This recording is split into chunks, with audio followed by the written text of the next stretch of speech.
Hello friends, Paracel GS पे आपका स्वागत है। मित्रों, 70 बीपीएससी के लिए आपको कौन सी सबसे मोस्ट इंपॉर्टेंट किताबें पढ़नी है, कौन से नोट्स हैं, ये सब चीज़ों पे इस वीडियो में हम लोग विस्तार से बात करते हैं। देखिए, अब जो 70 बीपीएससी है, हर बार की तरह अब आपको क्या है कि भाई 70 बीपीएससी के लिए जो एनसीईआरटी टेक्स्ट बुक है, इसे बहुत अच्छे से पढ़िए। तो आपको कौन कौन सी किताबें, कम से कम बेसिक किताबें हैं जो कम से कम आपकी पढ़ी होनी चाहिए, इन सारी किताबों को, नोट्स को बहुत ही विस्तार के साथ देखते हैं।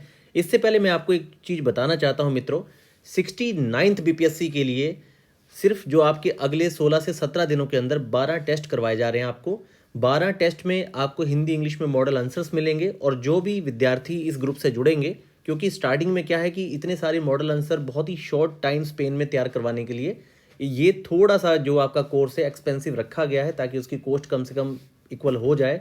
बाकी आपको बहुत अच्छी इसमें गुणवत्ता और क्वालिटी मिलेगी। लेकिन जो भी विद्यार्थी 69th बीपीएससी के मेंस ग्रुप से जुड़ेंगे, इन्हें आगे जो आपका 70 बीपीएससी के लिए 6 मंथ का मेंस का 50 टेस्ट वाला बैच चलने वाला है, और प्रीलिम्स का भी आपका 6 मंथ का जो बैच चलेगा, उसमें 50% इसमें आपके रिलैक्सेशन है, आपकी फ़ी जो है आधी कर दी जाएगी।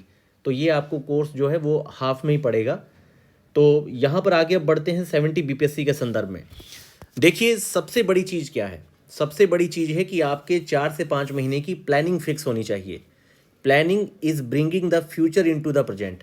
आप वर्तमान में अपने भविष्य को देख लेते हैं कि भाई आपने किस तरीके से अपनी किताबों को 2 से 3 बार रिवाइज करना है, 2 से 3 बार रिवीजन करनी है, अपने नोट्स बनाने हैं, और किस तरीके से एमसीक्यूज क्वेश्चन को प्रैक्टिस करना है। तो आइए आगे बढ़ते हैं और शुरुआत करते हैं कि कौन सी ऐसी बेसिक किताबें हैं जो आपकी कम से कम पढ़ी होनी चाहिए अगर आप बीपीएससी की परीक्षा दे रहे हैं, या बीपीएससी के साथ साथ आपका यूपीएससी का भी टारगेट है। क्योंकि है क्या, इस समय जो बीपीएससी का स्टैंडर्ड हो चुका है, वो समझ जाइए कि लगभग यूपीएससी की तरफ बढ़ रहा है। और इस समय आप यूपी बीपीएससी, यूपी आपका यूपीएससी, यूपी पीसीएस और बीपीएससी में तीनों ही परीक्षाओं में काफ़ी ज़्यादा समानता देखेंगे। लेकिन बीपीएससी 68 69 को अगर मूल्यांकन किया जाए, तो कहीं ना कहीं यूपी पीसीएस से ज़्यादा कठिन पेपर बन रहा है। और कट ऑफ आपके सामने है कि मतलब सारे ही जो एक विचार थे कि 82 84 85, सारी चीज़ें कटअप के संदर्भ में जो भी विचार बनाए गए थे, सारे ही धराशायी हो गए, कोई भी सही नहीं निकला। इवन मैंने ही कटअप मानता था कि 82 से 83 क्वेश्चन तक जाएगी, लेकिन आप देखिए कि स्टूडेंट कितना ज़्यादा परफॉर्म कर रहे हैं। ऐसे स्टूडेंट थे जो 92 प्लस कर पाए, और वो उस कटअप में आए हैं, उनका प्रीलिम्स हुआ है। हालांकि 89 क्वेश्चन तक भी विद्यार्थियों का सिलेक्शन हुआ है, क्योंकि इसमें आपके 3 क्वेश्चन जो है उसके मार्क्स बोनस में सबको दिए गए हैं, ऐड हुए हैं। ज़्यादातर विद्यार्थियों के जो मार्क्स हैं 89 पे 92 हुए हैं, उनको आपका प्रीलिम्स क्लियर हुआ है। तो आइए बात करते हैं 70 बीपीएससी के लिए आपको क्या पढ़ना है। देखिए, सबसे पहली जो यहाँ पे किताब आएगी वो आपके सामने है Indian economy bye Sanjeev Verma. देखिए, बहुत सारे विद्यार्थी रमेश सिंह की किताब इकोनॉमी में पढ़ते हैं, लेकिन बहुत ज़्यादा बल्कि किताब है। आपको सिर्फ इंडियन इकोनॉमी के कुछ चैप्टर ही हैं जो आपके कॉन्सेप्ट के लेवल पे क्लियर होने चाहिए। जैसे कि मैक्रो इकोनॉमी में आप नेशनल इनकम को देखते हैं, इन्फ्लेशन को देखते हैं। इन्फ्लेशन हो गया, नेशनल इनकम हो गया, बैंकिंग वाला आपका जो सेक्टर है, और थोड़ा सा आपका जो यहाँ पे फॉरेक्स वाला है। ये सारी चीज़ों के बेस पर आपके क्वेश्चन आते हैं। तो यहाँ पर कॉन्सेप्ट क्लियर करने के लिए इसके लगभग 8 से 10 चैप्टर जो हैं बहुत मोस्ट इंपॉर्टेंट है। तो आप लोग इंडियन इकोनॉमी में संजीव वर्मा बुक पढ़ सकते हैं, ये हिंदी और इंग्लिश दोनों में अवेलेबल है। इसके बाद बात करते हैं आपकी इंडियन पॉलिटी की। देखिए, इंडियन पॉलिटी में जो सबसे अच्छी किताब है वो आपकी लक्ष्मीकांत ही है, सब लोग पढ़ते हैं। इसमें फैक्ट भी है, कॉन्सेप्ट भी है, और पूरे यूपीएससी के लास्ट 30 ईयर के क्वेश्चन भी लास्ट में दे रखे हैं। परिशिष्ट भी ऐड है, जिसमें बहुत सारी चीज़ें जो हैं वो सारी ऐड हैं आपकी।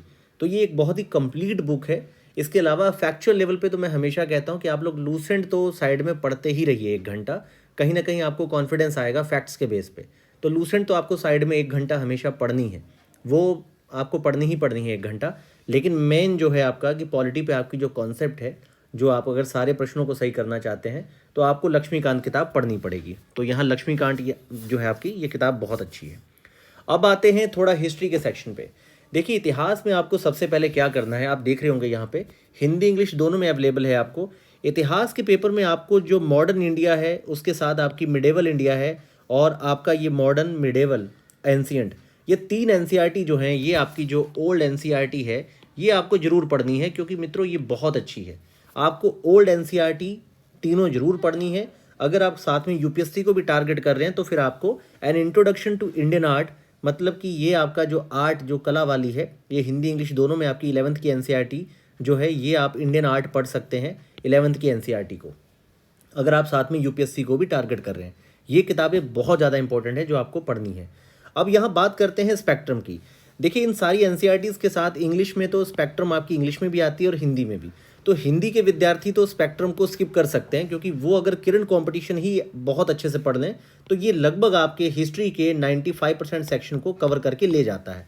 इसमें आपको बहुत ज़्यादा दिमाग नहीं लगाना है, आप सिर्फ सीधे सीधे आप लोग भारतीय इतिहास पढ़िए। लेकिन कम से कम ये 3 एनसीईआरटी जरूर पढ़ लीजिए, क्योंकि आयोग कहीं ना कहीं एनसीईआरटी की तरफ स्विच हो रहा है। अगर आप साइंस को देखेंगे तो पूरे 100% जो क्वेश्चन थे 68 बीपीएससी के, वो आपके पूरी तरह से एनसीईआरटी बेस बनाए गए थे।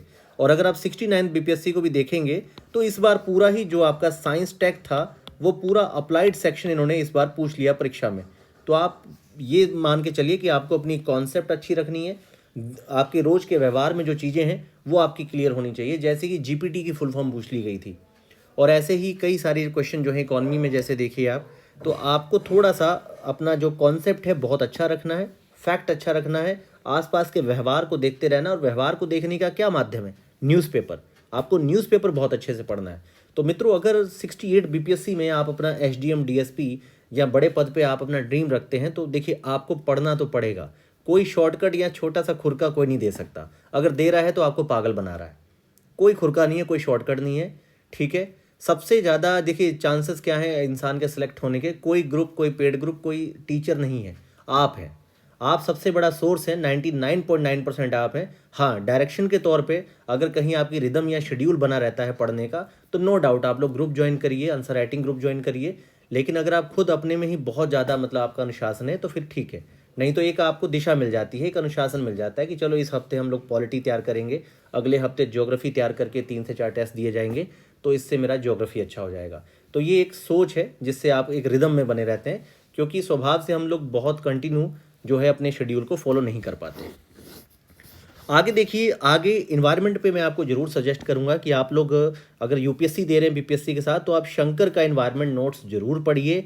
ये बहुत ही शानदार है और ये आपकी कॉन्सेप्ट को बहुत अच्छा करेगा। एक अच्छी बात क्या है कि इसमें आपका अप्लाइड सेक्शन बहुत अच्छे से दिया गया है। इसमें पूरा ही अगर आप देखेंगे तो इसमें आपका अप्लाइड सेक्शन जो है वो बहुत अच्छे से दिया गया है। तो ये आपकी बुक बहुत अच्छी है। इन्वायरमेंट वाले सेक्शन में अगर आप अपने आप को वीक पाते हैं तो आप इसे पढ़ सकते हैं। अब बात करते हैं एनसीईआरटी की। देखिए एनसीईआरटी के 2 फेरे हैं। एक तो आपका देखिए जो आपका 6 to 10th की एनसीईआरटी है वो ही मैं कहूँगा कि भाई मतलब ये मोस्ट इंपॉर्टेंट है, ये आपको साइंस में पढ़नी ही पढ़नी है। अब बात करते हैं जो आपकी 11-12 की एनसीईआरटी, ये इतनी ज़्यादा बल्कि हैं कि कम से कम भी ये आप टोटल इसको अगर जोड़ेंगे तो ये 5000 से 7000 पेजेस हैं। इतना मैं मानता हूँ कि आपको पढ़ने की आवश्यकता नहीं है। आप एक काम करेंगे, आप एक स्मार्ट काम करेंगे। आप क्या करेंगे कि इन सारी एनसीईआरटीज़ का नाम बहुत अच्छे से याद रख लीजिए। इन सारी एनसीईआरटी का जो 11-12 की है नाम बहुत अच्छे से ध्यान में रखिए, और इसका आप ऑनलाइन जो पीडीएफ है डाउनलोड करके इसके चैप्टर देख लीजिए कि कौन कौन से चैप्टर हैं। अब आप उस चैप्टर के नाम उसके सामने डालिए एमसीक्यूज क्वेश्चन, भाई लाइट का एमसीक्यूज क्वेश्चन, ठीक है। तो इस तरह से आप इलेक्ट्रिसिटी का मतलब कि इलेक्ट्रिसिटी एमसीक्यूज क्वेश्चन। तो जैसे ही आप एक चैप्टर वाइज एमसीक्यूज डालेंगे तो हर चैप्टर पे कम से कम बहुत सारे ऑनलाइन सोर्स हैं जिन्होंने 20 से 30 क्वेश्चन बना रखे हैं सिर्फ एक चैप्टर पर ही। तो इस तरह से आप इन 6 की 6 एनसीईआरटी के जितने भी चैप्टर्स हैं आप उन चैप्टर्स के सारे क्वेश्चन प्रैक्टिस कर सकते हैं। और ये अपने आप में मतलब बहुत ही यूनिक वे होगा, बहुत ही यूनिक वे होगा ये। मतलब ये एनसीईआरटी ना पढ़ते हुए भी बहुत ही डीप चीज़ों पर भी अपनी कॉन्सेप्ट को अच्छे रखना। बाकी ये आप जो 6 से 10th एनसीईआरटी है ये मित्रों मस्ट है, बिल्कुल मस्ट है, ये आपको पढ़नी ही पढ़नी है। तो मैं समझ रहा हूँ कि ये चीज़ें आपको सही से पता चली होंगी कि आप 11-12 की एनसीईआरटी के चैप्टर्स जो हैं एक ऑनलाइन पीडीएफ इसके सारे मिलते हैं, आप डाउनलोड कर लीजिए। और या फिर चैप्टर्स जो होते हैं वो आप जो उसका इंडेक्स है वो डाउनलोड कर लीजिए और सीधा इनको सर्च मारिए, सीधे सारे क्वेश्चन आते जाएंगे। रोज़ 1 घंटा बांध दीजिए साइंस पे, साइंस आपका लोहा हो जाएगा। अब देखिए पॉलिटी, क्या पॉलिटी की एनसीईआरटी पढ़नी है? देखिए अगर आप बहुत शुरुआती स्तर के नन्हे मुन्ने बच्चे हैं, मतलब अभी 20-21 साल के हैं, जहाँ अंडर ग्रेजुएट हैं और आपको लग रहा है कि आप सिविल की तैयारी शुरू करेंगे, तो मैं मस्ट कहता हूँ कि आप सारी एनसीईआरटी पढ़िए, टोटल एनसीईआरटी पढ़िए। लेकिन अगर आप मैच्योर हैं, अभी आप मेंस दे चुके हैं या फिर अब कुछ ही मार्क्स से आपका रुकता है और आप एक पुराने स्टूडेंट हैं 4-5 साल 3 साल, तो फिर मैं आपको कहूँगा कि यहाँ पर आपको सिर्फ ये भारत का संविधान और राजनीतिक सिद्धांत, ये 2 एनसीईआरटी हैं जो आपको पढ़नी है। ये 2 एनसीईआरटी आपको पढ़नी है। भारत का संविधान और राजनीतिक सिद्धांत और हिंदी इंग्लिश में एनसीईआरटी आपकी अवेलेबल है। ये 2 एनसीईआरटी आप जरूर पढ़िए, ये बहुत ज़्यादा जरूरी है। ये 2 एनसीईआरटी आपको जरूर पढ़नी है। और अगर आप बिल्कुल शुरुआती स्टूडेंट है, मैंने अभी एक शब्द जोड़ा था नन्हे मुन्ने बच्चे, मतलब आप अभी 19 और 20 साल के हैं, अभी आप अंडर ग्रेजुएट हैं या जस्ट अभी आपने सिविल सर्विस शुरू की है, तो आप ये सारी एनसीईआरटीज भी पढ़ सकते हैं। इससे आपकी विचारधारा बहुत अच्छी हो जाएगी। आगे बढ़ते हैं मित्रों। देखिए ज्योग्राफी की तो मैं कहूँगा कि सारी एनसीईआरटीज इंपॉर्टेंट है, आप सारी एनसीईआरटी पढ़ डालिए, आपको मज़ा आ जाएगा। और वैसे भी इसका जो 6th 7th 8th 9th 10th ये सब एनसीईआरटी हैं, बहुत छोटी हैं, एक एक दिन की एनसीईआरटी है ये। लेकिन अगर आपको बहुत कम पढ़ना है तो फिर मैं अब आपको बताता हूँ कि यहाँ पे आपने क्या पढ़ना है। अगर आपने बहुत कम पढ़ना है तो ये देखिए, आप सामने देख रहे होंगे, यहाँ पे एनसीईआरटी का नाम लिखा है कि इंडिया फिजिकल इन्वायरमेंट।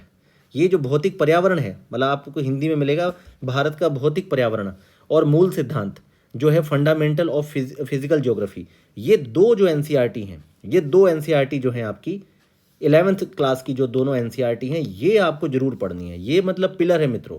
अब इसमें क्या है, मूल सिद्धांत में आपको सारी चीज़ें मिल जाएंगी, जैसे शैल हो गया, चट्टान हो गया, पर्वतों का निर्माण वगैरह सारी चीज़ें, कौन सा बलित पर्वत है, बृहस्पति है, सारी चीज़ें। और वहीं ये भौतिक पर्यावरण में आपको ड्रेनेज सिस्टम से लेकर बाकी सारी चीज़ें क्लियर हो जाएंगी। ठीक, बाकी ये ह्यूमन ज्योग्राफी तो इंपॉर्टेंट नहीं है, लेकिन आप इंडिया पीपल ये पढ़ सकते हैं, इसमें आपको मिनरल वगैरह ये सारी साइट्स मिल जाएंगी। तो ये कम से कम 2 एनसीईआरटी मस्ट हैं, तीसरी ऐड करनी तो ये है। और फिर मैं कहूँगा कि अगर शुरुआती हैं, कॉन्सेप्ट के लेवल पे आपको दिक्कत है और आप नन्हे मुन्ने बच्चे हैं अभी इस फील्ड के, बहुत ही शुरुआती स्तर पे हैं, तो फिर आप ये सारी एनसीईआरटीज पढ़िए, ये जरूर है। अब बात करते हैं बिहार पे। तो देखिए बिहार पे एक ही किताब सब लोग पढ़ते हैं, वो है आपका इम्तियाज़ सर की बुक। तो इम्तियाज़ अहमद रजनीश कुमार, ये जो आपकी किताब है ये जरूर पढ़िए। ये किताब क्या है कि इस किताब में बेसिक जो आपका हिस्ट्री ज्योग्राफी है, हमेशा बीपीएससी का एक ट्रेंड रहा है कि देखिए करंट अफेयर इसका अलग है, नहीं तो अगर आप इसके हिस्ट्री को और ख़ास तौर पे इसके ज्योग्राफी को देखेंगे तो वो सेक्शन यहाँ से बाहर नहीं जाता, हिस्ट्री ज्योग्राफी सेक्शन। बात है करंट अफेयर की, तो उस पर मार्केट में कई सारी मैगजीन आपकी आती है, स्पीडी, एडोटेरिया, बहुत सारी मैगजीन आती है। और इस बार मार्केट में आपके जितने भी सोर्स हैं, और ख़ास तौर पे जो बीपीएससी की ऑफिशियल साइट हैं और जो आपके नेशनल लेवल पे सारी ऑफिशियल साइट्स हैं, उन्हीं के सारी न्यूज़ को, डाटा को कवर करके एक एनुअल मैगजीन पैरासोल जीएस के द्वारा भी पब्लिक की जाएगी, मार्केट में आएगी। तो आप उसे भी फॉलो कर सकते हैं अगर आपको उसकी गुणवत्ता अच्छी लगती है, नहीं तो आप शांति से अपने तरीके से अपने करंट अफेयर को पढ़िएगा। तो ये बेसिक किताबें हैं जो मैंने अभी आपको बताई मित्रों, आप इन्हें बहुत ध्यान से देखिए और बहुत अच्छे से आप इन सबको कवर करिए। ये बेस है, कम से कम 1 महीने से 40 दिन जान लगा दीजिए, 10 से 12 घंटे इन्हीं को पढ़िए। और बहुत ज़्यादा ज्ञान की आवश्यकता किसी से है नहीं, आप इन सारे सोर्स को बहुत अच्छे से फॉलो कर सकते हैं। बाकी याद रखिए, एक अच्छी अपनी प्लानिंग बनाइए, क्योंकि planning is bringing the future into the present. अभी आपको बिल्कुल क्रिस्टल क्लियर दिखेगा कि भाई कैसे आप लोग सफल होंगे। मित्रों, पैरासोल जीएस को जरूर सब्सक्राइब कीजिए, टेलीग्राम चैनल से जरूर जुड़िए। 70 बीपीएससी की जो प्री और मेंस की टेस्ट सीरीज़ है, मेंस की टेस्ट सीरीज़ इससे पहले इस तरीके से लॉन्च नहीं हुई होगी।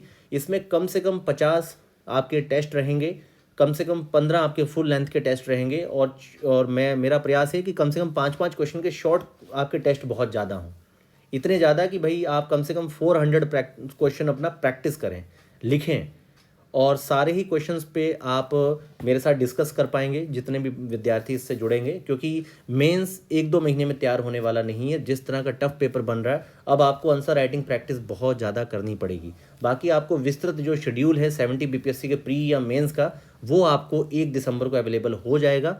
मतलब मोस्ट प्रोबेबली ये जो शुरू किया जा रहा है, ये 15 दिसंबर के आसपास शुरू किया जा रहा है। बाकी 69th बीपीएससी में अगर आपको ऐड होना है, तो मैं आपसे कह रहा हूँ कि 69 बीपीएससी में जितने भी विद्यार्थी ऐड होंगे, उनका आगे किसी भी पैरासोल जीएस के 70 बीपीएससी के कोर्स में 50% फीस जो है वैसी ऑफ होगी, क्योंकि भाई आप जस्ट अभी 20 डेज़ में एक पेमेंट कर चुके होंगे, तुरंत उसको पेमेंट करना आसान नहीं होता विद्यार्थियों के लिए।